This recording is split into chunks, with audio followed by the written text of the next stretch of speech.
Hello friends, I am doctor Amit Maheshwari, business trainer, corporate trainer and motivational speaker.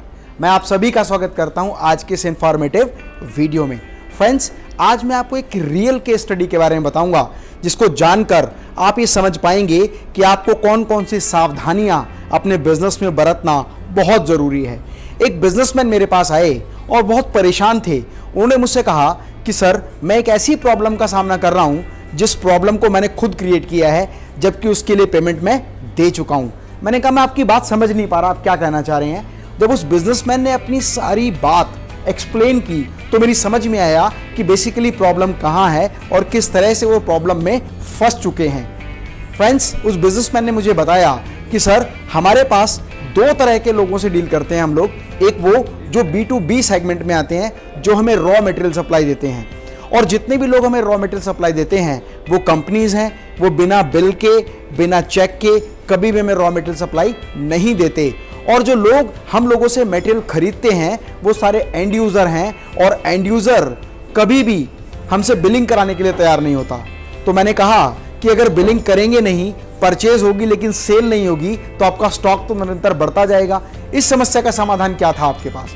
तो उस businessman ने मुझे बताया कि सर, हम लोग जो कैश में सेल करते हैं, हम लोग जो अपने बायर को मटेरियल सेल करते हैं, बायर हम लोग से बिलिंग नहीं कराता, जिसकी वजह से बहुत सारा कैश हम लोगों के पास इकट्ठा हो जाता है।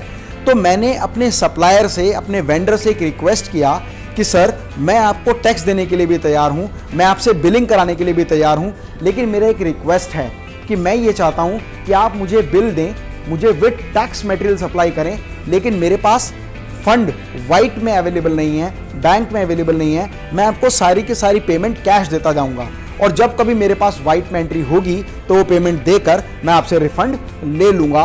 उनका वेंडर इस बात को सुनकर तैयार हो गया कि मुझे कोई प्रॉब्लम नहीं है, आप मुझे कैश पेमेंट देते रहो, लेकिन मेरी बुक्स में ये सारी लाइबिलिटी, ये सारा लाइबिलिटी के रूप में आपके ऊपर चढ़ता रहेगा। मतलब मैं डेटर्स में इसको शो करता रहूंगा कि मेरी आपकी इतनी पेमेंट बैलेंस है। और ये गुड फेथ की बात है कि जब आपने मुझे कैश दिया हुआ है तो ऑब्वियसली मैं आपसे कभी भी वाइट में एंट्री नहीं मांगूंगा। वो व्यक्ति सेटिस्फाई हुआ और उन्होंने बिजनेस करना शुरू किया। धीरे धीरे धीरे करते करते वो जब रेगुलर अपने वेंडर से मटेरियल परचेज करता गया, बिल लेता गया, और बिल लेने के बाद एंट्री के रूप में उन्होंने पेमेंट रिलीज नहीं की, क्योंकि वो कैश में पेमेंट देता रहा और उस कैश पेमेंट का उसके पास ट्रांजैक्शन का कोई भी रिकॉर्ड नहीं था।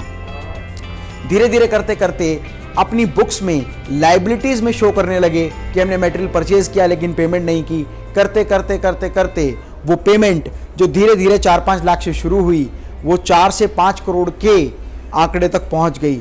और एक दिन अर्थव्यवस्था में अचानक रिसेशन आया, इकोनॉमी ने डायरेक्ट चेंज लिया और नोटबंदी का प्रभाव आया। और नोटबंदी के समय पर बहुत सारे लोगों के बिजनेस कोलैप्स होने की अवस्था में आ गए। ठीक नोटबंदी के बाद गवर्नमेंट ऑफ इंडिया ने जीएसटी का रूल लागू किया, और जीएसटी का प्रावधान आने के बाद बहुत सारे बिजनेस तो या तो बंद हो गए या बंद होने की कगार पर आ गए। उस वेंडर के साथ भी यही प्रॉब्लम हुई। उस वेंडर का बिजनेस कोलैप्स कर गया और वो इंसॉल्वेंट होने की कगार पर आ गया, मतलब दिवालिया होने के कगार पर आ गया। और जब वो दिवालिया होने की कगार पर आया तो उसने उन सभी परचेजर्स को एक एक नोटिस सर्व किया कि आप लोगों के पास मेरी बैलेंस पेमेंट है, आप मुझे पेमेंट लौटाएं। वही ठीक नोटिस उस बायर के पास भी आया जिसके बारे में आपको अभी बता रहा हूं। और जब बायर के पास एक नोटिस आया कि सर, आपको मेरे 4 से 5 करोड़ रुपए पेमेंट देनी है, वो बिजनेसमैन बहुत ज़्यादा सरप्राइज हो गया कि सर, मैंने तो आपको सारी पेमेंट कैश दी हुई है, लेकिन केवल एंट्री ना देने की वजह से आपने मुझे नोटिस सर्व किया। और उस वेंडर ने उसको आश्वासन दिया कि सर, कोई प्रॉब्लम वाली बात नहीं है, नोटिस तो मैंने फॉर्मली आपको सर्व किया है। और कुछ ही दिन बाद वो वेंडर उस केस को लेकर कोर्ट में गया और कोर्ट ने उस बायर के खिलाफ डिग्री इशू कर दिया कि ये 4 से 5 करोड़ रुपए की पेमेंट आपको अपने वेंडर को देनी पड़ेगी। वो बायर बोला कि सर, पेमेंट तो मैं ऑलरेडी दे चुका हूं, लेकिन उसके पास उसका कोई प्रूफ नहीं था।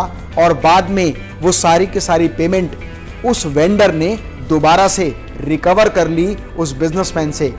फ्रेंड्स, एक बात समझने की बड़ी जरूरी है, एक बात पर ध्यान देना बहुत जरूरी है कि अगर आप अपनी लाइफ में किसी भी तरह की प्रॉब्लम से बचना चाहते हैं, अपने बिजनेस को एक सर्वाइवल बिजनेस के साथ साथ एक प्रॉफिटेबल बिजनेस बनाना चाहते हैं, तो डोंट अवॉइड टैक्सेशन। हम लोग छोटी छोटी बचत करने के चक्कर में, टैक्स बचाने के चक्कर में, टैक्स की चोरी करने के चक्कर में कई बार बहुत बड़ी समस्या में फंस जाते हैं। धीरे धीरे करते करते 4-5 लाख की ट्रांजैक्शन से शुरू करके उस बिजनेसमैन का 4 से 5 करोड़ रुपए की लायबिलिटी उसकी बुक्स में खड़ी हो गई, जबकि वास्तविकता में उसकी कोई लायबिलिटी नहीं थी, क्योंकि वो पेमेंट कैश देके मटेरियल खरीदता था, लेकिन कैश पेमेंट का कोई प्रूफ नहीं था। इस वजह से बाय लॉ उसको वो 4 से 5 करोड़ का भुगतान उस व्यक्ति को करना पड़ा। इसीलिए डोंट अवॉइड टैक्सेशन। अगर आपके बायर, आपके क्लाइंट्स आपको टैक्स नहीं देते, तो आप कैश सेल की बिलिंग करके अपनी बुक्स में वो payment as a asset show करें, अपने पास कैश अवेलेबल रखें, बैंक में डिपॉजिट करें, और कभी भी किसी भी सप्लायर से यदि मटेरियल लें, चाहे आप टैक्स पे करें, लेकिन कोशिश करें कि वो टैक्स के साथ आप बिलिंग कराएं, और साथ ही साथ उस बिल के लिए आप पेमेंट बैंक अकाउंट से रिलीज करें। और आप जानते हैं गवर्नमेंट ऑफ इंडिया का एक रूल है कि जीएसटी के प्रावधान में आप 20,000 से ज़्यादा कैश पेमेंट किसी व्यक्ति को नहीं कर सकते। Be a real and authentic businessman. If you really want to grow your business, learn the technique of business. Don't try to manipulate in taxation, because if you will manipulate in taxation, at a certain time you have to face a big problem in your life. स्वस्थ रहें, मस्त रहें, जीवन में हमेशा व्यस्त रहें। मैं डॉक्टर अमित माहेश्वरी आपके सुनहरे भविष्य की कामना करता हूं। यदि आप व्यापार से संबंधित किसी भी तरह की समस्या का कोई भी सामना कर रहे हैं, तो कमेंट बॉक्स में मुझे लिखकर जरूर बताएं। मैं आपकी मदद करने के लिए हमेशा आपके साथ हूं। जय हिंद, जय भारत।